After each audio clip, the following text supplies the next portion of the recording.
اپنی محفلوں کو درود پاک پڑھ کر آراستہ کرتے ہیں، وہ محفلیں کل ان کے لیے بروز قیامت نور ہوں گی۔ پیارے اسلامی بھائیوں، ہمارا حال احوال سب سامنے ہے،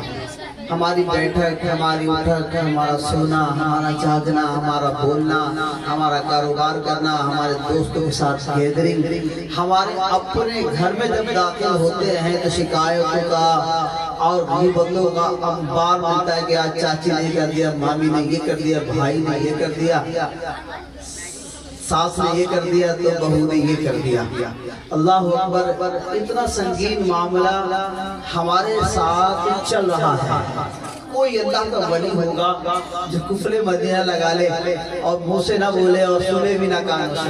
کاش ایسا کرم ہو جائے۔ تو معلوم ہوا کہ جو ہم گھر میں داخل ہوئے، ون سٹیپ ہم نے گھر میں رکھا،